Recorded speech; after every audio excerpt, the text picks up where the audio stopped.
নমস্কার, আমি ডক্টর বৈশালী রয়। আজকের এই ভিডিওতে আমি মেয়েদের যে ব্রেস্ট ক্যান্সার হয় সেই নিয়ে কিছু বলবো। আমরা জানি যে ইন্ডিয়াতে ব্রেস্ট ক্যান্সার কিন্তু 1/3 of the cancers that occur in women, মানে 1/3 যত ক্যান্সার হয় মেয়েদের মধ্যে ইন্ডিয়াতে তার কিন্তু ব্রেস্ট ক্যান্সার বা স্তনের ক্যান্সার।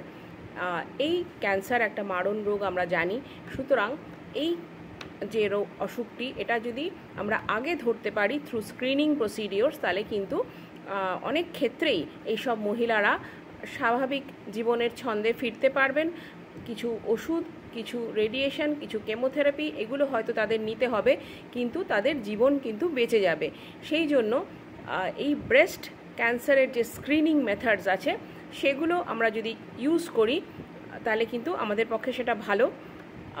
এই স্ক্রিনিংটা কিভাবে আমরা করতে পারি? যারা 40 ঊর্ধ্ব মহিলা এবং যাদের সেরকম নোন রিস্ক ফ্যাক্টরস, যেমন ফ্যামিলি হিস্ট্রি, যেমন কারোর আগে রেডিয়েশন নেওয়া হয়েছে, এই ধরনের যদি ইতিহাস না থাকে, বা যাদের BRCA1 BRCA2 এই ধরনের জিনস পাওয়া গেছে, এই ধরনের যদি ইতিহাস না থাকে, তাহলে তারা মোটামুটি বছরে একবার করে একটা 2D বা 3D ম্যামোগ্রাম করবেন।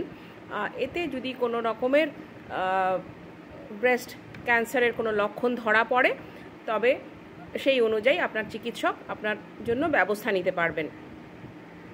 এছাড়া যাদের ওই রিস্ক ফ্যাক্টরগুলো রয়েছে, অর্থাৎ যাদের আগে কখনো ব্রেস্ট ক্যান্সার হয়েছে, রেডিয়েশন নিয়েছেন, বা ফ্যামিলি হিস্ট্রি রয়েছে, বা BRCA1 BRCA2 জেনেটিক প্রিডিসপোজিশন রয়েছে, তারা কিন্তু এই যেটা বললাম এই ম্যামোগ্রাম, তার সাথে সাথে magnetic resonance imaging of the breast বা মলিকিউলার ব্রেস্ট ইমেজিং এইগুলোও করবেন।